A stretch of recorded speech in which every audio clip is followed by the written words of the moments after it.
नमस्कार, मैं हूं आपके साथ यशु शुक्ला और शुरुआत करेंगे बुलेटिन के इस वक्त की बड़ी खबर से। आपको बता दें कि मध्य प्रदेश के नए सीएम का चेहरा जो है वो अब सामने आ चुका है। मोहन यादव होंगे मध्य प्रदेश के नए मुख्यमंत्री। एमपी में नए सीएम के नाम का हुआ ऐलान। बीजेपी विधायक दल की बैठक में लिया गया फैसला। मोहन यादव होंगे एमपी के नए सीएम। बता दें कि शिवराज सरकार में शिक्षा मंत्री थे मोहन यादव।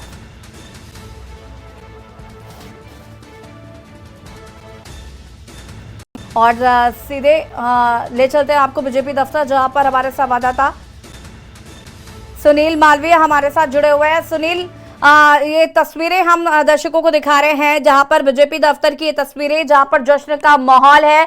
एमपी को कहीं ना कहीं एमपी में बदलाव की बात कही जा रही थी कि इस बार बदलाव होगा, और वो साफ तौर पर हमने देखा कि शिवराज की जगह मनोज यादव को ये मौका दिया गया और अब सीएम पद पर मनोज यादव को देखेंगे हम।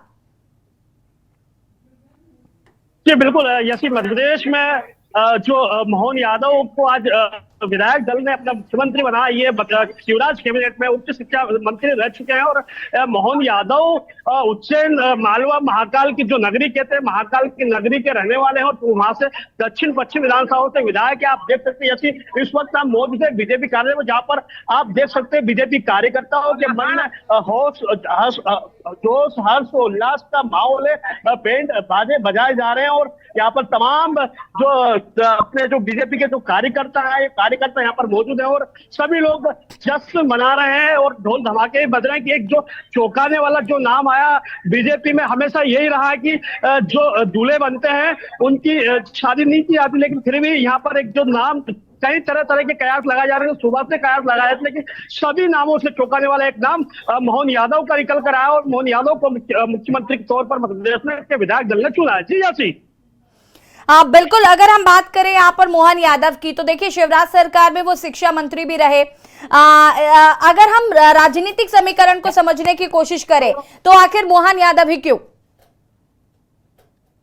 देखिए यहाँ पर जो बड़े बड़े चेहरे जैसे कद्दावर नेता, बड़े बड़े दाव, बड़े बड़े जो चेहरे लगे हुए थे, बड़े बड़े जो चेहरे मुख्यमंत्री की रेस में थे। और मध्य प्रदेश में हाल ही में मध्य प्रदेश की बात किया है तो 2024 का लोकसभा चुनाव को देखते हुए हाईकमान ने ऐतिहासिक फैसला लिया है।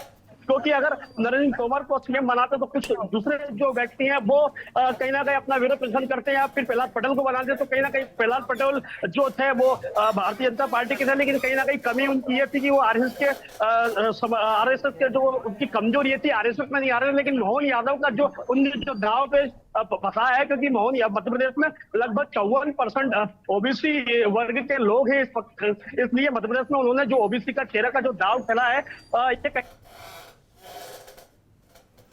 अनम्यूट कीजिएगा।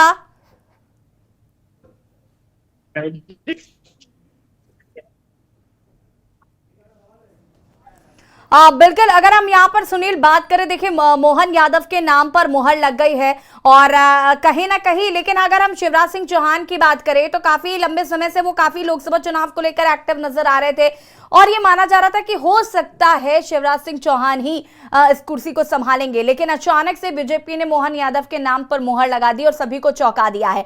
फिलहाल अगर हम दफ्तर के बाहर की बात करें तो क्या माहौल देखने को मिल रहा है? जैसे देख सकते हैं दफ्तर के बाहर काफी हर्ष उल्लास का माहौल है, बैंड बाजे बजाए जा रहे हैं। किस प्रकार देखते हैं आज एक चौंकाने वाला मुख्यमंत्री मध्य प्रदेश को मिला है। हम करण सिंह वर्मा जी से बात करने की कोशिश करेंगे। पूर्व मंत्री सर, किस प्रकार देखते हैं आज नया मुख्यमंत्री मध्य प्रदेश को मिला है, किस प्रकार देखते हैं?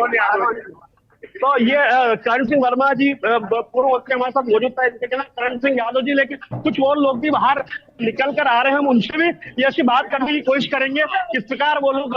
गोपाल भार्गव भी उसमें खड़े, आप ये देख सकते हैं तस्वीर में साफ तौर पर गोपाल भार्गव भी यहाँ पर खड़े हुए हैं। हम सुनते हैं क्या कहते हैं गोपाल, हमारे दर्शकों को सुनाते हैं।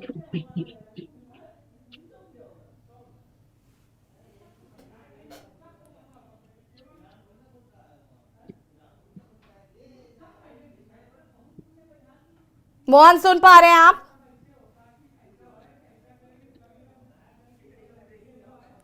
ठीक है, आपको बता दें कि फिलहाल सुनील मालवीय की आवाज हम तक नहीं आ पा रही है। आखिरकार मध्य प्रदेश के मुख्यमंत्री के लिए इंतजार खत्म हो चुका है। मोहन यादव अब कमान संभालेंगे एमपी की।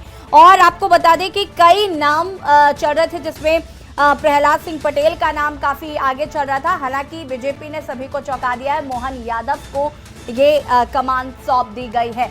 उज्जैन से विधायक भी हैं और यहाँ पर अगर हम बात करें तो संघ के काफी करीबी माने जाते हैं मोहन यादव। शिवराज सरकार में शिक्षा मंत्री थे मोहन यादव। अगर हम राजनीतिक करियर की बात करें तो काफी प्रभावशाली उनका करियर रहा है। उन्हें हिंदूवादी नेता के रूप में साफ तौर पर देखा जाता है, जाना जाता है। सीएम जल्द ही अपना पदभार ग्रहण करेंगे। मोहन यादव मध्य प्रदेश की सियासत के मजे हुए और माहिर खिलाड़ी माने जाते हैं। तीसरी बार के विधायक हैं, संघ से जुड़े रहे हैं, 58 साल उनकी उम्र है और अनुशासित माने जाते रहे हैं और जमीन से उठे नेता हैं और ओबीसी वर्ग से आते हैं। फिलहाल आपको ये बड़ा अपडेट हम दे रहे हैं। आखिरकार मध्य प्रदेश को मुख्यमंत्री मिल गया और मोहन यादव के नाम पर लगी है मोहर।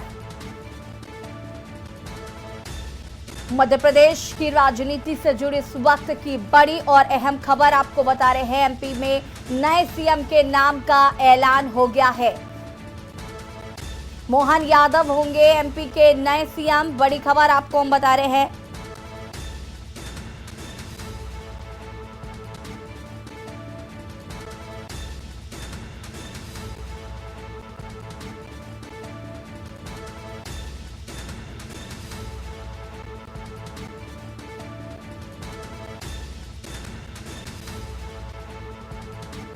बड़ी खबर आपको बता रहे हैं। मध्य प्रदेश में बीजेपी ने मोहन यादव को सौंपी है कमान। विधायक दल की बैठक के बाद लिया गया है फैसला। एमपी में 2 डेप्यूटी सीएम होंगे। 2013 में पहली बार विधायक बने थे मोहन यादव। तीसरी बार के विधायक है इस बार उज्जैन से। शिवराज सरकार में बात करें तो शिक्षा मंत्री थे और एक अच्छी राजनीतिक छवि है मोहन यादव की। जमीन से जुड़े नेता कहे जाते हैं, हिंदूवादी नेता कहे जाते हैं। सुनील मालवीय एक बार फिर से हमारे साथ जुड़े हुए हैं। सुनील, अगर हम बात करें दफ्तर के बाहर का जो माहौल है वो चाहूंगी कि दर्शकों को जरा दिखाएं। सुनील मालवीय जी, अगर हम बात करें यहाँ पर तो मुझे बताइए जरा दफ्तर के आसपास का क्या माहौल है। जी बिल्कुल, यहाँ पर देख सकते हैं आप बीजेपी दफ्तर के बाहर एक हुजूम सा जुमड़ा हुआ है, क्योंकि 11 बजे से यहाँ पर लगातार जो कार्यकर्ता यहाँ पर इंतजार कर रहे थे कि मध्य प्रदेश का मुख्यमंत्री कौन होगा। अब जो सारे जो कयास है, सारे जो कयास खत्म कर दिए हैं। स्पष्ट तौर पर तस्वीरें सामने आ चुकी। मध्य प्रदेश का मुख्यमंत्री मोहन यादव को बना दिया गया और यहाँ पर जो बीजेपी दफ्तर की बात की, यहाँ पर ढोल धमाके और फटाके सब फोड़े जा रहे हैं और काफी उत्साह का माहौल है। सभी जो कार्यकर्ता है, बीजेपी कार्यकर्ता है, वो सब उत्साह के माहौल में यहाँ पर बिल्कुल डांस कर रहे हैं, नाच रहे हैं, गाना कर रहे हैं। जी यसी बिल्कुल, अगर हम बात करें तो देखिए 2 डिप्टी सीएम के नाम की भी घोषणा हो चुकी है। और अगर हम यहाँ पर बात करें तो देखिए राजनीतिक समीकरणों को ध्यान में रखते हुए, चूंकि लोकसभा चुनाव नजदीक हैं, वैसे में कई राजनीतिक समीकरणों को ध्यान में रखते हुए ये फैसला लिया गया है। 2 डिप्टी सीएम राजेंद्र शुक्ला और जगबीर देवड़ा होंगे। जी बिल्कुल, यही 2024 की रणनीति अभी से ये जो बीजेपी के आला कमान हाईकमान तय कर रहे हैं, और इसी को देखते हुए जातिगत जो इन्होंने जो गुजरात फॉर्मूला है, छत्तीसगढ़ का जो फॉर्मूला यहाँ मध्य प्रदेश में अपनाया, तो कहीं ना कहीं एक सामान्य वर्ग से है राजीव शुक्ला जी, और जो सीएम है वो ओबीसी वर्ग से है, और जो एक डिप्टी सीएम और रहेंगे जगदीश देवड़ा, वो अनुसूचित जनजाति से। तो कहीं ना कहीं मध्य प्रदेश में एक जातिगत भावनाओं को देखते और जातिगत वोटर्स को साधने के तौर पर यहाँ पर साफ तौर से मध्य प्रदेश में पहली बार यहाँ पर मध्य प्रदेश में जो डिप्टी सीएम अभी 20 साल के बाद फिर डिप्टी सीएम के 2 चेहरे यहाँ पर बनाया गया। तो कहीं ना कहीं जो 2024 के चुनाव को देखते हुए देखा जा रहा है। यस बिल्कुल सुनील, अगर हम बात करें यहाँ पर मोहन यादव की, तो उनके राजनीतिक करियर की बात करें, अगर राजनीतिक छवि की बात करें तो वो काफी साफ सुथरी है। और कहीं ना कहीं वो 3 बार जिस तरीके से विधायक रहे, शिक्षा मंत्री रहे शिवराज सरकार में, उनकी एक अलग छवि है और हिंदूवादी नेता माने जाते हैं।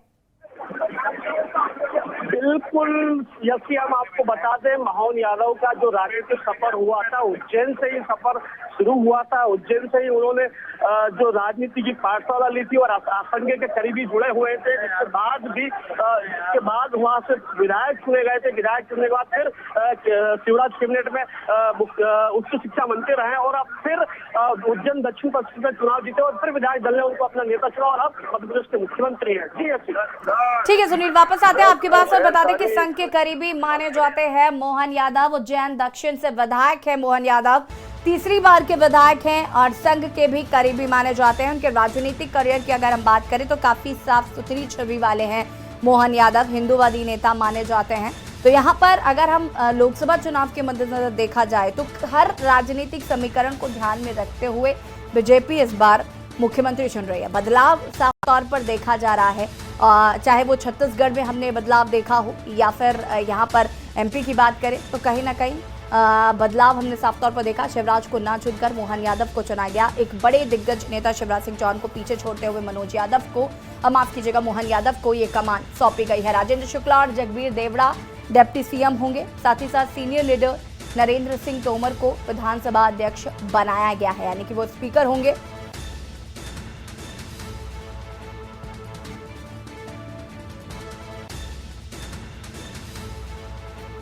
मध्य प्रदेश में भारतीय जनता पार्टी ने मोहन यादव को राज्य का मुख्यमंत्री बनाने का फैसला लिया है। मोहन यादव ने शिवराज सिंह चौहान और ज्योतिरादित्य सिंधिया जैसे दिग्गज नेताओं को सीएम रेस से आउट करके मुख्यमंत्री बनने वाले एक बड़े नेता हैं। ये फैसला आज लिया गया। बीजेपी दल की बैठक हुई थी, जिस बैठक में मोहन यादव का नाम निकलकर सामने आया है। बता दें कि मोहन यादव कई सालों से बीजेपी से जुड़े हुए थे, 3 बार के विधायक हैं और मध्य प्रदेश में जाने माने नेता हैं।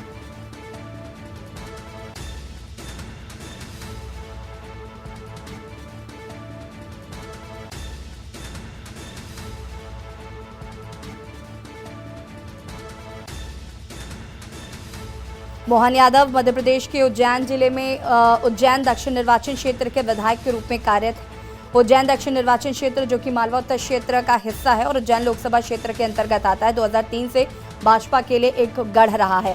उनका राजनीतिक करियर 2013 में विधायक के रूप में पहले चुनाव के साथ शुरू हुआ था और उसके बाद 2018 के मध्य प्रदेश विधानसभा चुनाव में उन्हें फिर से चुना गया।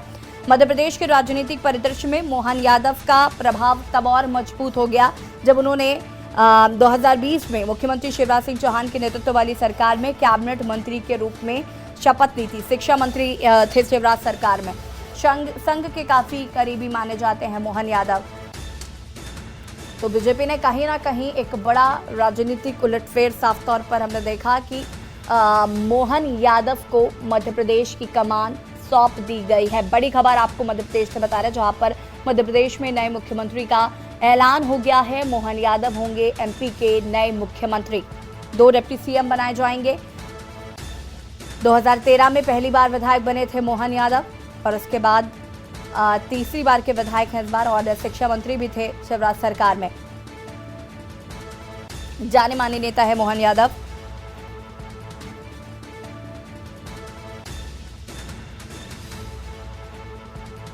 मोहन यादव को संघ का करीबी बताया जाता है।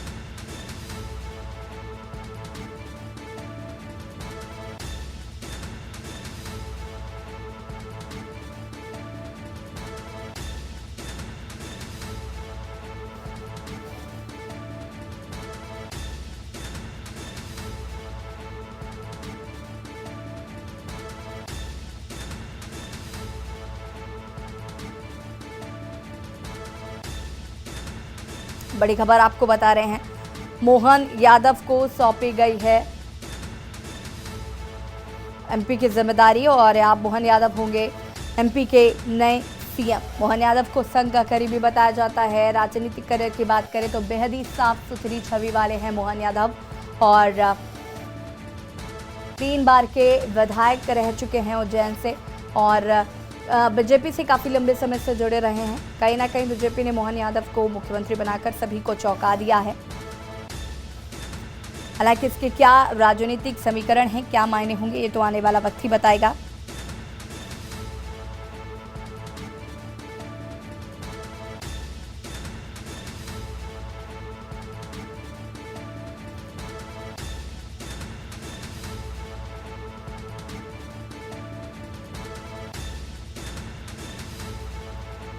बड़ी खबर आपको बता रहे हैं, एमपी से मध्य प्रदेश में नए सीएम का हुआ ऐलान।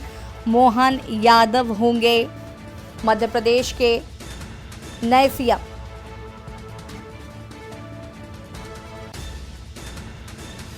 मध्य प्रदेश के नए सीएम के नाम की हुई घोषणा। आज विधायक दल की बैठक में ये फैसला लिया गया है।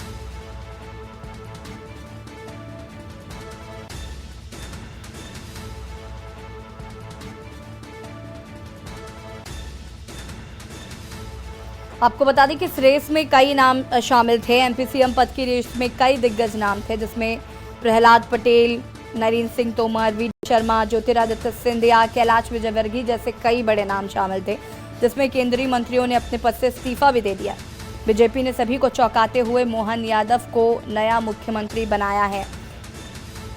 बता दें कि उज्जैन के दक्षिण सीट से मोहन यादव ने जीत हासिल की है और मोहन यादव उच्च शिक्षा मंत्री रह चुके हैं और ये लगातार तीसरी बार चुनाव जीतकर उज्जैन दक्षिण सीट पर कब्जा किया है। बीजेपी ने 9 दिन के मंथन के बाद सभी को चौंका दिया है। और हमारे साथ राघवेंद्र सिंह राजू जी, राजनीतिक विशेषज्ञ हैं, फोन लाइन पर जुड़ चुके हैं। राघवेंद्र जी, सबसे पहले तो बहुत बहुत स्वागत है। और अगर हम बात करें एमपी की, तो कहीं ना कहीं बीजेपी ने सभी को चौंकाते हुए और 9 दिन का मंथन करने के बाद मोहन यादव को कमान सौंप दी है एमपी की। सबसे पहले तो इस पर क्या कुछ कहना चाहेंगे?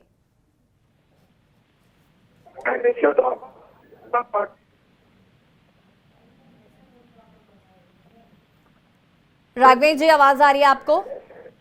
हाँ, आवाज आ रही है।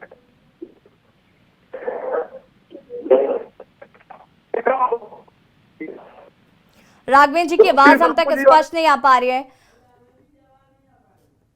बता दें कि राजेंद्र शुक्ला और जगवीर देवड़ा होंगे डिप्टी सीएम।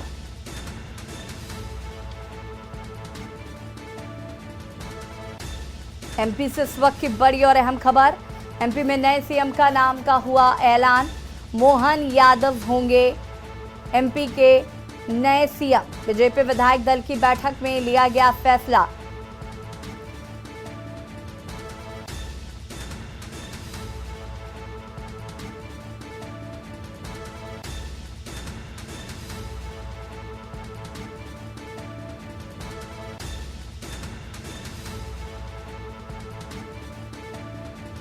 मध्य प्रदेश में नए सीएम के नाम की गई घोषणा। राज्य का नया सीएम मोहन यादव को बनाया गया है। आज विधायक दल की बैठक में यह फैसला लिया गया और इस बैठक के बाद मध्य प्रदेश के अगले मुख्यमंत्री पद को लेकर सस्पेंस खत्म हो गया। बता दें कि बीजेपी ने कुछ महीने पहले विधानसभा चुनाव से पहले अपने मुख्यमंत्री पद के उम्मीदवार के बिना ही चुनाव लड़ा था, जिसके कारण इस बात की अटकलें लगाई जा रही थी कि मुख्यमंत्री आखिर कौन होगा। एमपी सीएम पद की रेस की अगर बात करें तो इसमें कई दिग्गज नाम शामिल थे। हालांकि सभी को पीछे पछाड़ते हुए मोहन यादव के नाम पर मुहर लग चुकी है। मोहन यादव होंगे एमपी के नए सीएम। उज्जैन के दक्षिण सीट से मोहन यादव ने जीत हासिल की है और बता दें कि मोहन यादव उच्च शिक्षा मंत्री भी रह चुके हैं और ये लगातार तीसरी बार उन्होंने चुनाव जीता है।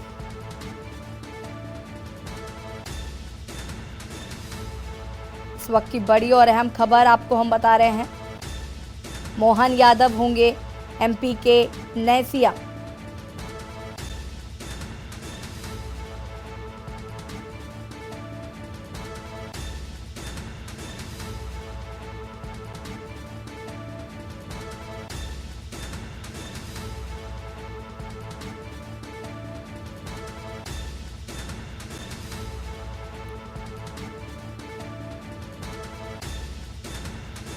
बता दें कि बीजेपी के अनुभवी नेता हैं मोहन यादव और मोहन यादव के नाम की घोषणा कहीं ना कहीं उज्जैन वासियों के लिए भी किसी सरप्राइज से कम नहीं है।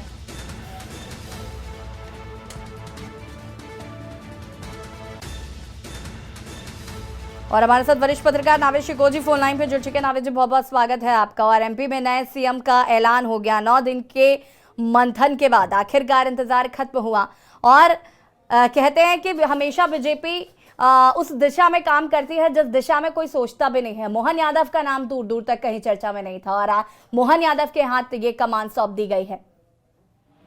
जी बहुत इंटरेस्टिंग है और इस बात में कोई शक नहीं है कि भारतीय जनता पार्टी की रणनीति बड़ी गुप्त होती है और उसको कोई भी मीडिया कभी भी नहीं निकाल पाती। ये उनकी अपनी ताकत है।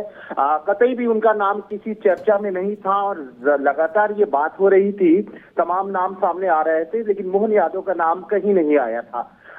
लेकिन ये बात जो भारतीय राजनीति का जो एक नया रुख पैदा हो रहा है, जिसको विपक्षी दलों ने और इंडिया गठबंधन ने पैदा किया था, भले ही इंडिया गठबंधन अब खुद बिखर गया हो या बिखर गया जैसा लग रहा हो, लेकिन जाति का मामला कहीं ना कहीं भारतीय जनता पार्टी को अलर्ट कर रहा है। जाति का मामला कहीं ना कहीं इस बात का एहसास दिला रहा है कि भारत की राजनीति कहीं ना कहीं जाति की तरफ मुड़ रही है और भाजपा को भी ये बात सताने लगी है। यही वजह है कि एक पिछड़े वर्ग में यादव वर्ग, जो इसकी संख्या अच्छी खासी बड़ी है, उत्तर पट्टी में कई राज्यों में बहुत बड़ी संख्या है, खासतौर से उत्तर प्रदेश और बिहार में इनकी बड़ी तादाद है, मध्य प्रदेश में भी इनकी उपस्थिति है। तो एक गोलबंदी करने के लिए कि जाति पिछड़ों का एक जो एक तबका है, कहीं ऐसा ना हो कि जाति की जनगणना मुद्दा आगे उभर जाए और इंडिया गठबंधन के हाथ आ जाए, इसलिए अब भारतीय जनता पार्टी अपनी जो राजनीतिक गोटे हैं उसमें पिछड़ों को प्रभावित करने के लिए, आकर्षित करने के लिए और अपने पक्ष में सेफ रखने के लिए ये कदम उठाया है और मुझे लगता है कि एक बहुत बड़ी राजनीतिक उनका कदम है। नवेश को जी, जैसे कि आपने कहा कि जाति की का एक कहीं ना कहीं ये एक माइंडसेट रखा गया है और अब उस ओर कहीं ना कहीं अब चुनाव की दिशा बदलती हुई नजर आ रही है, लेकिन हमें डिप्टी सीएम पर भी गौर करना होगा। राजेंद्र शुक्ला 2 डिप्टी सीएम बनाए गए हैं, तो कहीं ना कहीं बीजेपी ने काफी मंथन किया। बिल्कुल, देखिए जो सामाजिक समीकरण है उसमें भारतीय जनता पार्टी दक्ष है, पूरी तरीके से परिपक्व है। पिछड़ों का और अपर कास्ट दोनों का सामंजस्य बना के आज ये ताकत में है कि आज उसके पास मंडल भी है और कमंडल भी है भारतीय जनता पार्टी के पास और लगातार वो चुनाव जीत रही है। यही समीकरण मध्य प्रदेश में नजर आया, जहां पर उन्होंने एक यादव अपने पार्टी के एक विधायक को मुख्यमंत्री का दर्जा की ताकत दे दी। वहीं पर उन्होंने डिप्टी सीएम के तौर पर एक शुक्ला को, यानी अपर कास्ट को भी कहीं ना कहीं संतुष्ट और सत्ता में जी, जगदीप देवड़ा और राजेंद्र शुक्ला जी के हाथ में कमान सौंपी है डिप्टी सीएम के तौर पर। नवेश जी, एक सवाल और यहाँ पर अगर हम बात करें, देखिए संघ के करीबी माने जाते हैं मोहन यादव, हिंदूवादी नेता हैं, काफी जमीन से उठे नेता हैं और बहुत ही साफ सुथरी छवि वाले, और प्रदेश में पहली बार कोई यादव चेहरा मुख्यमंत्री के पद पर है। जी बिल्कुल, देखिए भारत की राजनीति में 2 बड़े राज्य हैं, उत्तर प्रदेश और बिहार। यहाँ यादव समुदाय जो है अपने अलग अलग क्षेत्रीय दलों के साथ में रहा है और सत्ता भी देता रहा है, क्योंकि उनकी संख्या पिछड़ों में बहुत बड़ी कही जाती है। और आप मुझे याद है जब भारतीय जनता पार्टी एक समय जब हाशिए पर थी, अब से 30-35 साल पहले, तब राम मंदिर आंदोलन की शुरू में ही भाजपा की रणनीति बन गई थी कि हमें पिछड़ों को, दलितों को अपने साथ में लेना होगा, उनका विश्वास जीतना होगा। और तब से राम मंदिर आंदोलन में पिछड़ों के नेताओं को शामिल किया था, उनको एक बड़ा मौका दिया था, उनको वरीयता दी थी और धीरे धीरे पिछड़ा वर्ग, दलित वर्ग भी भाजपा के विश्वास से जुड़ता रहा। अब वही रणनीति अभी भी तैयार मोदी युग में भी जारी है कि एक पिछड़ों का, दलितों का और अपर कास्ट को, सबको साथ में लेकर चलने की एक कोशिश है। और हिंदूवादी नेता है मोहन यादव जी, और मुझे लगता है कि पिछड़े वर्ग में कहीं ना कहीं हिंदुत्व की अलग जलाने का भी रास्ता तलाशती है भारतीय जनता पार्टी और उनको मौका देकर ये सिद्ध करना चाहती है कि सनातनी एक है, पिछड़ा और अगड़ा, इसमें कोई असमानता नहीं है। सबको भारतीय जनता पार्टी में बराबर का दर्जा मिलता है, सबका साथ सबका विकास। इस धारणा के ऊपर भी मध्य प्रदेश में जहां पर उनकी पहचान एक उस क्षेत्र से है जहां पर एक बड़ा भव्य मंदिर है, मध्य प्रदेश में उज्जैन से उनका ताल्लुक है, महाकाल से उनका ताल्लुक है। तो जाहिर सी बात है कि जिस तरह कि मध्य प्रदेश में भी हिंदुत्व के अलग जो जली है उसको वो जारी रख के लोकसभा में एक बड़ा अच्छा फायदा भारतीय जनता पार्टी देना चाहती है। बिल्कुल नवीर जी, कहे ना कहे ये बहुत राजनीतिक समीकरण जो है वो अलग अलग लिहाज से काफी ज्यादा बीजेपी के लिए मुझे लगता है आगे आने वाले समय में फायदेमंद साबित हो सकते हैं। हालांकि ये तो वक्त ही बताएगा। फिलहाल आपका बहुत बहुत शुक्रिया हमारे साथ बातचीत करने के लिए। और बता दें कि 2013 में पहली बार विधायक बने थे मोहन यादव और अब 3 बार के विधायक हैं उज्जैन से। कहीं ना कहीं मोहन यादव के नाम पर मुहर लगने के मध्य प्रदेश के नए मुख्यमंत्री होंगे मोहन यादव। शिवराज सरकार में उच्च शिक्षा मंत्री थे मोहन यादव। एमपी में 2 डिप्टी सीएम भी होंगे जिसमें राजेंद्र शुक्ला का नाम है और जगबीर देवड़ा का नाम है।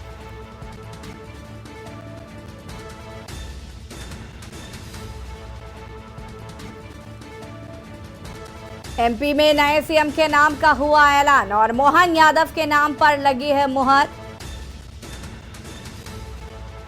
और हमारे साथ राजनीतिक विश्लेषक राघवेंद्र सिंह राजू जी जुड़ चुके हैं। राघवेंद्र जी, बहुत बहुत स्वागत है। मोहन यादव के हाथ पे सौंपी गई है मध्य प्रदेश की कमान। सबसे पहले तो अगर हम बात करें मोहन यादव की तो दूर दूर तक उनके नाम पर कोई चर्चा नहीं थी, दूर दूर तक उनका कहीं नाम नहीं था और अचानक से मोहन यादव के हाथ पर ये कमान सौंपी गई।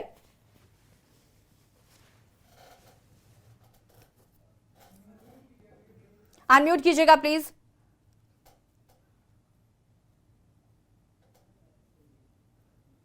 माननीय प्रधानमंत्री जी के जितने भी निर्णय होते हैं, हेलो जी जी, आवाज आ रही है हमारी? जी जी। प्रधानमंत्री जी के जितने भी आपने निर्णय देखे होंगे वो अचानक ही होते। लोगों को संशय था कि इतने भारी भरकम नाम लगातार मीडिया ट्रायल में चल रहे थे जी। आपने देखा छत्तीसगढ़ में जो स्थितियां बनी जी, यहाँ पर भी दर्जन भर जो चुनाव हार गए मध्य प्रदेश में जी। नाम समीकरण को उन्होंने साधा है और आपने देखा उत्तर प्रदेश में भी 18% यादव समाज की बहुत बड़ी जो है समाज उनका आता है, वोट बैंक है। और उसी हिसाब से मध्य प्रदेश जो है और इस हिसाब से जो उन्होंने नया समीकरण बनाया, यदुवंशी और रघुवंशी, एक तरफ जहां राम जन्मभूमि वहां पर प्रभु श्री राम का मंदिर बन रहा है तो दूसरी तरफ जो है कृष्ण जन्मभूमि पर कृष्ण का मंदिर बन रहा है। तो ऐसे में जिस तरीके से उन्होंने जाति समीकरण साधने का प्रयास किया है वो भी महाकाल का मंदिर। आपने देखा उज्जैन एक ऐसा जगह है कि जो धर्म और आस्था से जुड़ा हुआ है। तो धर्म और आस्था के इस मंदिर से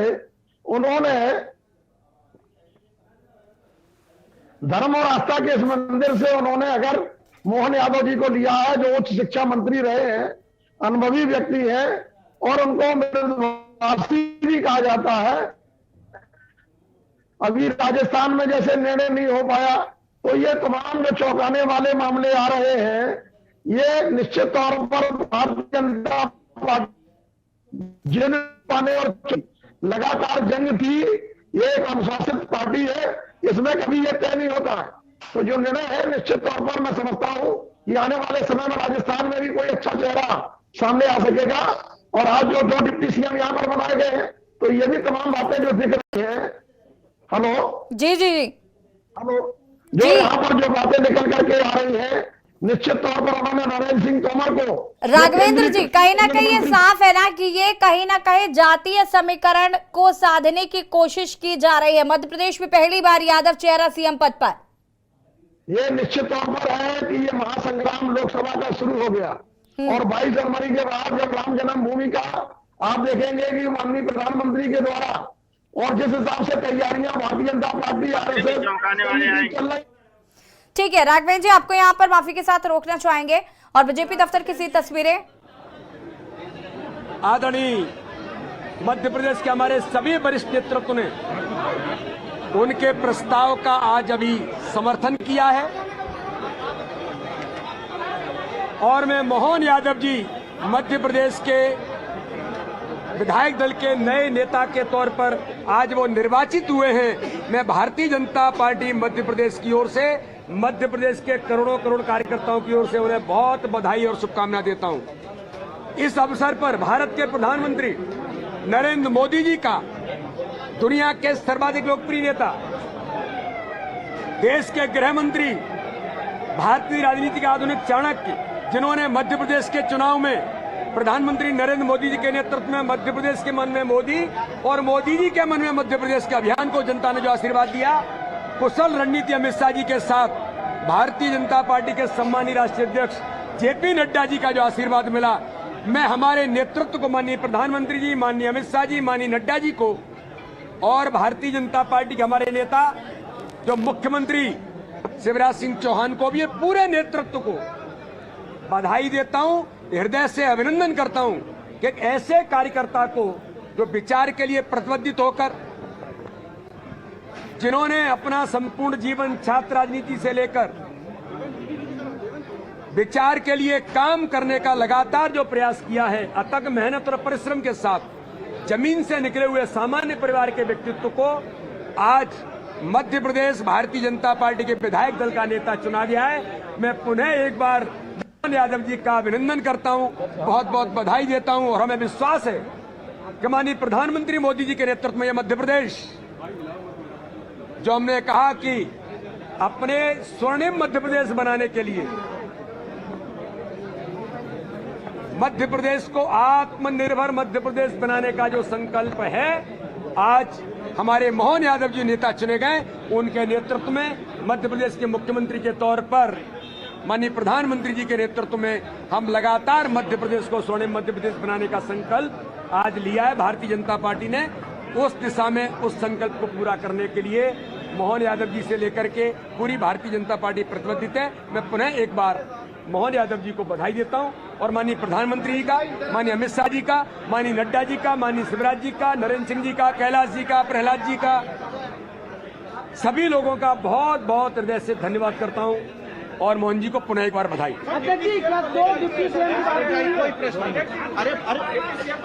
अरे रुक जाइए ना, चलिए बोलिए। और यहाँ पर आपको बता दें कि आपने यहाँ पर मोहन यादव को भी देखा और कहा कि प्रधानमंत्री नरेंद्र मोदी के नेतृत्व में मध्य प्रदेश को और आगे ले जाया जाएगा। तो कहीं ना कहीं कह सकते हैं कि 2024 के लोकसभा चुनाव का संग्राम आज से छिड़ चुका है।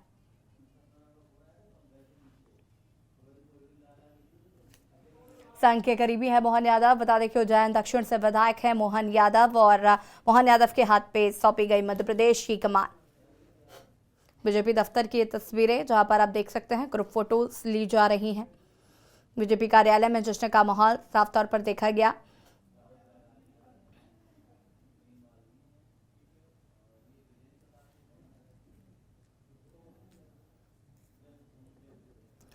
मध्य प्रदेश के नए मुख्यमंत्री का हुआ ऐलान।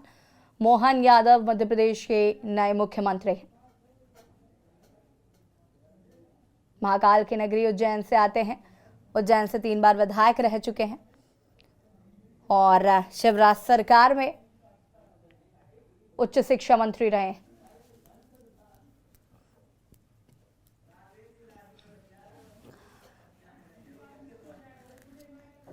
और राघवेंद्र सिंह राजू जी हमारे साथ लगातार बने हुए हैं। राघवेंद्र जी देखिए, अगर हम बात करें, कई बड़े दिग्गज नेताओं का नाम इसमें शामिल था, चाहे वो शिवराज सिंह चौहान का भी नाम हो या फिर अगर हम बात करें ज्योतिरादित्य सिंधिया, कैलाश विजयवर्गीय, इन सभी के नाम थे। प्रहलाद पटेल का नाम, वो तो लगभग कंफर्म बताया जा रहा था, सूत्र बता रहे थे कि प्रहलाद पटेल कंफर्म है, लेकिन ये अचानक से मोहन यादव, कहीं ना कहीं कई सारे सवाल लोगों के मन में होंगे कि आखिर मोहन यादव ही क्यों। लेकिन जैसे कि आपने कहा कि कहीं ना कहीं जातीय समीकरण भी सामने आ रहे हैं, लेकिन इसका कितना फायदा लोकसभा चुनाव में हो जाएगा? देखिए, ये तो निश्चित तौर पर है कि जातीय समीकरण जिस तरीके से ओबीसी राजनीति को लेकर के माननीय नीतीश जी ने जब चुनाव के एन वक्त पर अपना जो मास्टर स्ट्रोक था उन्होंने चलाया कि जातिगत जनगणना कराई जाए, लेकिन निश्चित तौर पर जन कल्याणकारी योजनाओं के सामने जिस तरीके से प्रधानमंत्री जी ने कहा और आपने देखा भी कि इसमें कहीं ना कहीं जातिवाद का जो पूरे देश में एक तरीके से बिहार और मध्य प्रदेश में और उत्तर प्रदेश में जिस तरीके से जातिवाद का बहुत बड़ा नारा विपक्ष की पार्टियां देती रही, मैं समझता हूं कि आज की जनता योजनाओं पर ज्यादा बल देती है। वहां पर उन्होंने बहुत ज्यादा अपनी जो उनको योजनाएं मिल रही हैं, उनको जो खाद्यान्न मिल रहा है, राशन मिल रहा है, तमाम जो सुविधाएं मिल रही हैं, उन मूलभूत सुविधाओं को लेकर के जनता ने इस बार का जो मतदान किया है बढ़ चढ़ करके, वो सिर्फ इसलिए किया है कि जब आपस में तमाम राजनीतिक पार्टियां, उनके पास कोई मुद्दे नहीं है, केवल वो 5 साल योजनाएं बनाती रहती है और लास्ट में आकर के घोषणा पत्र शामिल कर देती है। तो मैं समझता हूं ऐसे चौंकाने वाला नाम हो सकता है राजस्थान में कोई धनिक चेहरा सामने आ जाए। तो जिस तरीके से माननीय प्रधानमंत्री जी कार्य कर रहे हैं, और उन्होंने अचानक, आपने देखा राष्ट्रपति चुनाव में भी कोई नहीं जानता था कि आदिवासी महिला राघवेंद्र जी की अगर हम चुनाव की बात करें तो विधानसभा चुनाव में भी देखिए 6 महीने में जो चुनाव पलटा है, क्योंकि कहीं ना कहीं तो हम भी जानते हैं लगातार हम लोगों ने चुनाव को कवर किया और ये साफ था कि कहीं ना कहीं कांग्रेस ये चुनाव जीतने वाली थी। लेकिन 6 महीने में जिस तरीके से शिवराज सिंह चौहान लाडली बहना का क्रेडिट ले रहे थे और उन्होंने कहा कि शिवराज सिंह चौहान निकल कर आए, लाडली बहना योजना जो लगातार कहा जा रहा था, लेकिन कहीं ना कहीं ये बीजेपी में हमेशा हमें देखने को मिलता है। तो ये क्लियर हो गया है कि शिवराज की गारंटी से ज्यादा जरूरी मोदी की गारंटी है। आपने देखा हो शिवराज जी की लोकप्रियता को नकारा नहीं जा सकता, है ना। शिवराज जी प्रिय लोक है और जो बहुत बड़ा मैंडेट जो बीजेपी को मिला है, 163 सीटें वहां लगभग जीती बीजेपी, और जिस तरीके से रमन सिंह जी को भी नहीं नकारा जा सकता, वसुंधरा जी को भी नहीं नकारा जा सकता, ये सब लोकप्रिय नेता हैं। लेकिन निश्चित तौर पर है कि चुनाव किसी के चेहरे पे नहीं लड़ा गया। और ये भी बात सच है कि लाडली जो योजनाएं थी, हम बता रहे हैं कि योजनाओं का लाभ तो भारतीय जनता पार्टी को मिला है, और योजनाओं को लेकर के ही जो आप मैंडेट देख रहे हैं मिला। लेकिन ये भी सच है, आप जो बात कह रहे हैं, कांग्रेस को 10.5 लाख वोट लगभग ज्यादा मिला पूरे 5 राज्यों के चुनाव में। ये निश्चित तौर पर है कि मतदान का प्रतिशत जो भी रहा हो, लेकिन 5 राज्यों के चुनाव में भारतीय जनता पार्टी से 10 लाख से अधिक वोट कांग्रेस को प्राप्त हुआ। लेकिन बूथ मैनेजमेंट सिस्टम, उनका लचर संगठन और उनकी कोई कार्य योजना, और जिस तरीके से वो अपने केवल गिने चुने चेहरों पर, कमलनाथ जी दिग्विजय के बलबूते पर मध्य प्रदेश का चुनाव लड़ रहे थे, उसी तरीके से वो छत्तीसगढ़ में चुनाव केवल एक ही चेहरे पर लड़ रहे थे। राजस्थान में भी उनकी वही स्थिति थी। तो भले ही राजस्थान में वो बहुत बड़ी योजना लाए। ठीक है राघवेंद्र जी, वापस आएंगे। प्रोफेसर ब्रजेंद्र प्रताप सिंह जी, राजनीतिक विश्लेषक, वो भी हमारे साथ जुड़ चुके हैं। ब्रजेंद्र जी, बहुत बहुत स्वागत है आपका। और अगर हम बात करें यहाँ पर एमपी में जिस तरीके से नए सीएम के नाम की घोषणा हुई, मोहन यादव सभी को चौंका दिया। जैन वासियों के लिए भी कहीं ना कहीं ये खुशखबरी तो है ही, लेकिन वो भी सरप्राइज होंगे कि मोहन यादव के हाथ एमपी की कमान। सरप्राइज तो भारतीय जनता पार्टी और उनका नेतृत्व लगातार करते आ रहे हैं।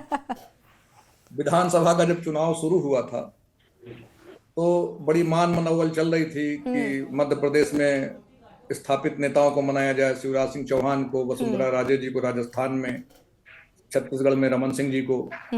लेकिन भारतीय जनता पार्टी का नेतृत्व तो लगातार ये कह रहा था कि हम नए चेहरों को मौका देंगे। आप देखिए, भाजपा के पूर्व अध्यक्ष और गृह मंत्री अमित शाह जी ने वहां पर जब छत्तीसगढ़ में रैली की सरगुजा में, उन्होंने वहीं पर इशारे कर दिए थे कि यहां से एक बड़ा नेता देने वाले हैं। तो अब भाजपा अपने नए लीडर, नए नेतृत्व को तैयार करने के काम में लगी हुई है। तो सामान्य तरीके से किसी के लिए चौंकाने वाली बात हो सकती है, लेकिन भारतीय जनता पार्टी अपनी सधी हुई चाल और रणनीति के तहत ये काम कर रही है और उसका नेतृत्व ऐलान कर चुका है कि अब हम नए नेतृत्व को सामने लाएंगे। देखिए ब्रजेंद्र जी, ये तो साफ समझ आया कि जातीय समीकरण बैठाने की कोशिश की गई है। हाँ। क्योंकि जिस तरीके से डिप्टी सीएम राजेंद्र शुक्ला और जगदीश देवड़ा जी बनाए गए हैं, ये भी कुछ ना कुछ इसकी भी अलग कहानी होगी जो बीजेपी समझ रही होगी। और आप जैसे राजनीतिक विशेषज्ञ इस बात को समझाएंगे कि राजेंद्र शुक्ला और जगदीश देवड़ा जी को जो डिप्टी सीएम पद की कमान दी गई है, तो ये साफ समझ में आ रहा है कि जातीय समीकरण बहुत महत्वपूर्ण होने वाला है। इस बार ये जो पूरा 2024 का संग्राम है, ये जाति पर जाने वाला है। भारत की राजनीति जो अभी की राजनीति है, इससे जाति तो जाने वाली नहीं है। भाजपा ने जातियों की केमिस्ट्री बहुत अच्छे से समझ ली है ना। उन्होंने मध्य प्रदेश में पिछड़ी जाति के यादव को आगे कर दिया, यादव जाति के विधायक को उन्होंने मुख्यमंत्री पद पर बैठाने की तैयारी कर दी। बिल्कुल। छत्तीसगढ़ में उन्होंने पहली बार आदिवासी को मुख्यमंत्री बना दिया। राजस्थान में भी कोई नया चमत्कार ही होने वाला है। हमें अब भाजपा मुझे अपने ऐसा लगता है कि ये जो पॉलिटिक्स राजनीति के जो जानकार है इन्हें कहीं ना कहीं इस पर गुणा भाग करना बंद करना होगा, क्योंकि जो गुणा भाग किया जाता है उससे काफी उलट रिजल्ट्स आते हैं। हमने बहुत बार देखा, हमने उत्तराखंड में भी देखा कि कैसे धामी को मुख्यमंत्री बनाया गया, उनका नाम चर्चा में नहीं था। फिर छत्तीसगढ़ में कल ही हमने देखा कि मुख्यमंत्री के पद पर एक नया नाम निकलकर सामने आया, आदिवासी चेहरा। आज हमने मध्य प्रदेश में भी वही देखा, तो जाहिर सी बात है कि राजस्थान में भी कुछ नया कमाल ही हम देखेंगे। राजस्थान में भी यही दिखेगा और भारतीय जनता पार्टी 2024 के लोकसभा चुनाव की तैयारी में जुटी हुई है।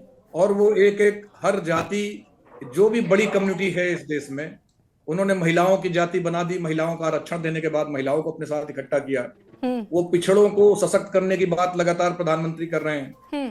तो भाजपा घोषित तौर पर जाति की बात नहीं करती, लेकिन अंदर खाने उनकी जो चुनावी रणनीति है वो आप स्पष्ट देखिए कि वो जाति और बड़े समुदायों के आधार पर ही है।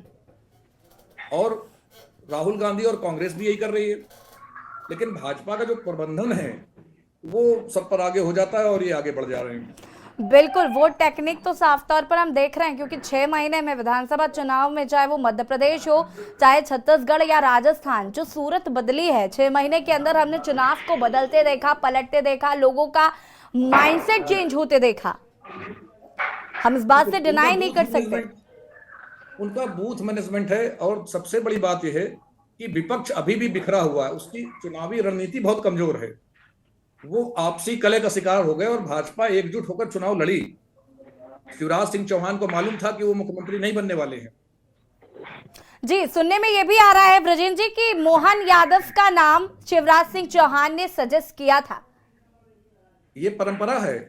भारतीय जनता पार्टी जब अपने विधायक मंडल की बैठक करती है तो जो निवर्तमान मुख्यमंत्री होता है नाम उसी से प्रपोज कराते हैं। नाम का प्रस्ताव कोई ना कोई प्रदेश अध्यक्ष देंगे या मुख्यमंत्री देंगे। अब देखिए, हो सकता है शिवराज सिंह चौहान को यहाँ स्पीकर बना दें, वो जैसे रमन सिंह जी को वहां बना दिया छत्तीसगढ़ में, तो हो सकता है शिवराज सिंह चौहान को स्पीकर बना दें, उनको केंद्र में ले आएं। स्पीकर तो नरेंद्र सिंह तोमर जी को बना दिया गया है ब्रजेंद्र जी, जैसी जानकारी मिल रही है। नाम चला, अभी घोषणा शेष है जी। और नरेंद्र सिंह तोमर को अगर स्पीकर बना देंगे तो चौहान साहब को, शिवराज सिंह चौहान को दिल्ली बुला सकते हैं। वो सवाल ये है कि प्रस्ताव तो विधानमंडल दल का जो नेता है उसके लिए मुख्यमंत्री से कराते आए हैं, उनकी परंपरा रही है। हाँ ब्रजेंद्र जी, लेकिन हमें ये भी मानना होगा कि शिवराज सिंह चौहान जी ने मेहनत काफी की मुख्यमंत्री बने रहने के लिए। लाडली बहना योजना का जो मास्टर स्ट्रोक वो लेकर आए, लेकिन कहीं ना कहीं बीजेपी ने बता दिया कि मोदी की गारंटी ज्यादा जरूरी है मामा की गारंटी से। तो शिवराज सिंह चौहान ने मेहनत की, लेकिन अंततः ये चुनाव तो नरेंद्र मोदी के चेहरे पर लड़ा गया। बिल्कुल। शिवराज सिंह चौहान को उन्होंने मुख्यमंत्री का प्रत्याशी घोषित नहीं किया था, और भाजपा कह रही कि हमारी रणनीति है, इन्होंने कहीं नहीं किया। तो शिवराज सिंह चौहान को, पूरे मंत्रिमंडल को उसका फायदा शिवराज सिंह चौहान की कदकाठी को मिलेगा जरूर। शिवराज सिंह चौहान का भाजपा में कद नहीं घटने वाला है। बिल्कुल, देखिए जो क्रेडिट है वो तो मिलना ही चाहिए, और मुझे लगता है मिलेगा भी, क्योंकि बीजेपी अनदेखी नहीं करती है। मिलेगा। हाँ, बीजेपी अनदेखी नहीं करती। टीम का जो असली हीरो है, टीम का असली हीरो नरेंद्र मोदी को मानते हैं, वही चेहरा है उनके।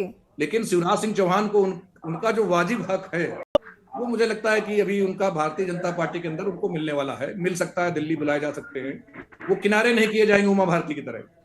ठीक है ब्रजेंद्र जी, वापस आएंगे आपके पास। हमारे साथ यहाँ पर प्रवेश शर्मा जी दिल्ली से जुड़ चुके हैं, हमारे संवाददाता। प्रवेश जी, दिल्ली मुख्यालय की बात करें, देखिए मध्य प्रदेश में बीजेपी दफ्तर में जो जश्न का माहौल देखने को मिल रहा है, एमपी के नए सीएम की घोषणा मोहन यादव के तौर पर कर दी गई। छत्तीसगढ़ में कल मुख्यमंत्री की घोषणा की गई, एक अलग ही नाम, आदिवासी चेहरा निकलकर सामने आया। दिल्ली दफ्तर से ये जो मंथन चल रहा है और अलग अलग राज्यों में हम इसके परिणाम स्वरूप देख रहे हैं, एक अलग ही माहौल देखने को मिल रहा है बीजेपी का। आपको बता दूं कि ये केंद्र ने तो कल ही फैसला कर दिया था। सिर्फ आज मैं साफ तौर पर कहूंगा तो एक सिर्फ घोषणा होनी थी, जो जिसके लिए सिर्फ और सिर्फ आज जो इसको अमली जामा कराया गया है। फैसला तो कल ही हो गया इस बात का, लेकिन मैं बता दूं कि चौंकाने वाला फैसला था, क्योंकि सबको अनुमान ये लग रहा था कि 6 नाम सामने आए थे, 6 में से किसी एक को विशेष तौर पर माना जा रहा था। लेकिन जिस तरीके से ये फैसला है उसको लेकर कहीं ना कहीं सब चौंक गए। मैं बता दूं, दिल्ली में आतिशबाजी हो रही है, कहीं ना कहीं खुशी का माहौल है। बीजेपी के जो कार्यकर्ता है वो लगातार यहाँ पर भले ही मध्य प्रदेश जो है मुख्यमंत्री का चेहरा सामने आए, लेकिन खुशी की जो इजहार है मैं बता दूं आपको दिल्ली में भी सुनाई दे रही है। जी बिल्कुल प्रवेश, अब राजस्थान की बारी है और मुझे लगता है राजस्थान में भी बीजेपी कहीं ना कहीं कुछ एक नया नाम लेकर ही आएगी। अगर हम रणनीति की बात करें तो मुझे ऐसा लगता है और राजनीतिक जानकार भी इस बात को मान रहे हैं कि इस बार ये जो 2024 का लोकसभा चुनाव है वो जातीय समीकरणों के आधार पर ही लड़ा जाएगा और संग्राम शुरू हो चुका है, ये आगाज है। बिल्कुल, देखिए इसमें कोई दोहराए नहीं है और हमने मध्य प्रदेश हो और चाहे छत्तीसगढ़ हो, इन दोनों को देख लिया है और अब बारी राजस्थान की है। तो और मैं आपको बता दूं कि इसमें कोई हैरानी की भी बात नहीं है, क्योंकि बीजेपी ने पहले भी इस तरीके से फैसलों में सबको चौंकाया है, उसमें कोई बड़ी हैरानी की बात नहीं है। और जाहिर सी बात है कि लगने में जिस तरीके से आकलन किए जा रहे थे या अनुमान लगाया जा रहा था, वो सारे अनुमान और आकलन को पीछे छोड़कर बीजेपी ने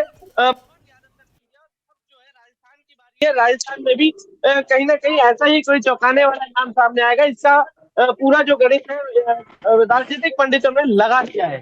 जी बिल्कुल, राहुल बैरागी हमारे साथ जुड़े हुए। राहुल, क्या माहौल है अगर हम बात करें तो किस तरीके का माहौल देखने को मिल रहा है? मोहन यादव के हाथ में सौंप दी गई है भारत के दिल की कमान।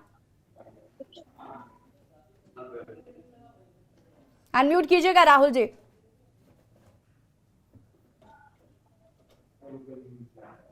जी, भारत के दिल की बात माना जाए मध्य प्रदेश की कमान मोहन यादव के नाम कर दी गई है। वही उज्जैन की अगर बात की जाए, उज्जैन महाकाल की नगरी का माना जाए सबसे पहला नाम है मोहन यादव, जो कहीं भी किसी भी दौड़ में किसी भी रेस में नाम नहीं था, उनका नाम उभर कर सामने आया, उनको मध्य प्रदेश की कमान दी गई है। वहीं अगर बात की जाए डिप्टी सीएम की, तो डिप्टी सीएम में मंदसौर पशुपति नाथ के नाम से फेमस मंदिर है। जगदीश देवड़ा वहां के उप मुख्यमंत्री बने हैं, वहीं उनके साथ में राजेंद्र शुक्ला उप मुख्यमंत्री बने हैं। वहीं स्पीकर की अगर बात की जाए, नरेंद्र सिंह तोमर स्पीकर बनाए गए हैं। वहीं अगर यादव की बात की जाए, यादव मध्य प्रदेश के उज्जैन के दक्षिण विधानसभा से तीसरी बार विधायक बने हैं मोहन यादव, जो इस बार मध्य प्रदेश की कमान उनके हाथ सौंप दी गई है। जी बिल्कुल मोहन जी, ब्रजेंद्र जी का रुख करना चाहेंगे यहाँ पर। ब्रजेंद्र जी, देखिए राजनीतिक समीकरणों की हम और ब्रजेंद्र जी मैं वापस, ब्रजेंद्र जी हमारे साथ लगातार बने हुए राजनीतिक विशेषज्ञ है। ब्रजेंद्र जी देखिए, अगर हम यहाँ पर राजनीति का जो जातीय समीकरण है वो हमने समझने की कोशिश की, लेकिन इसका कितना फायदा 2024 में लोकसभा चुनाव में होगा? तो सहयोग बिगड़ जाएगी। देखिए ऐसा है कि भारतीय जनता पार्टी हर वो काम अपने हक में कर रही है जिसका वो 2024 के चुनाव में फायदा तो उठाएगी, लेकिन जिसको हम मीडिया के लोग, समाचार जगत के लोग जिसको जातीय राजनीति कहते हैं, भाजपा उसे स्वीकार नहीं करती। वो इसको राष्ट्र की राजनीति, देशभक्ति, राष्ट्र निर्माण की राजनीति कहती है। लेकिन आप नजर बनाए रखिए, हर जाति के नेताओं को इधर से उधर करना, उनको कुर्सी से उतारना और उनको कुर्सी पर बैठाना। आदिवासी चेहरा लाते हैं तो कहते हैं कि हम आदिवासी चेहरा लेकर आए हैं। अब हम उसे जातीय समीकरण मान ले तो फिर उनको नागवार गुजरता है। वो तो कहते हैं हम आदिवासी चेहरे को मौका दे रहे हैं और कोई दे नहीं रहा। उनको नागवार गुजरता है। आप देखिए कि पहले नरेंद्र मोदी जी को उनकी जाति से कोई नहीं बुलाता था, लेकिन प्रधानमंत्री खुद जब रैलियों में जाते हैं तो बताते हैं कि मैं साहू समाज से, तेली समाज से आता हूं, पिछड़ी जाति का हूं। लेकिन अगर मीडिया ये कहे कि जाति की राजनीति हो रही तो सबको अच्छा नहीं लगता। हकीकत तो यह है कि हर जगह जाति के आधार पर, वर्ग के आधार पर भारतीय जनता पार्टी नए नेतृत्व को खड़ा कर रही है। और आप देखिए, यादवों का पिछड़ी जाति में यादव एक वर्चस्व वाली जाति है, उसका फायदा वो बिहार तक के चुनाव में उठाएंगे। उत्तर प्रदेश में भी है, हरियाणा में भी है। तो भाजपा 2024 के लिए अपने ये जो नए मुख्यमंत्री बना रहे हैं, हो सकता है कि राजस्थान में किसी महिला का नंबर आ गया ना। ये मेरे साथ अचानक चौंकाने वाली ये खबर आए कि जो भाजपा ने 33% आरक्षण संसद में लागू किया है महिलाओं के लिए, उसमें महिलाओं को भी वो स्थान मुख्यमंत्री के रूप में हो सकता है किसी का नाम वो ले आए।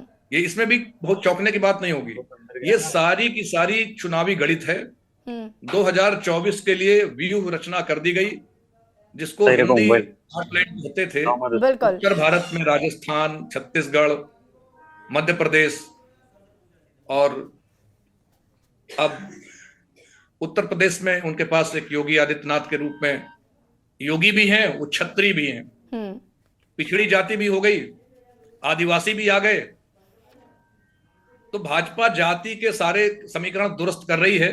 2024 में विपक्ष के सामने ये बड़ी चुनौती होगी। देखिए विपक्ष में ये जो अलगाव बिखराव है, मुझे लगता है विपक्ष को पहले ये एकजुटता वाली बात जो कही जा रही है, देखिए इंडिया अलायंस का क्या हाल है ये तो आप जानते ही होंगे कि किस तरीके से बिखराव चल रहा है। और एमपी में साफ हमने देखा कि ये जो कमलनाथ और दिग्विजय सिंह के बीच में अलगाव बिखराव चल रहा था, वो भले ही आप कितना भी नकार ले, लेकिन प्रत्यक्ष को प्रमाण की आवश्यकता नहीं। कांग्रेस तो अपने अंतर्कलह का शिकार हो गई। राजस्थान हो, मध्य प्रदेश हो, कांग्रेस तो अपने अंतर्कलह का शिकार हो गई, छत्तीसगढ़ में भी। बिल्कुल विजेंद्र, देखिए ये देखना होगा कि आखिर ये जो जातीय समीकरण की राजनीति बिठाने की कोशिश की 2024 का जो आपने कहा कि चक्रव्यूह बिछा दिया गया है, ये कितना ये भेद पाते हैं नहीं, ये तो देखना होगा। फिलहाल आप सभी का बहुत बहुत शुक्रिया चर्चा में शामिल होने के लिए।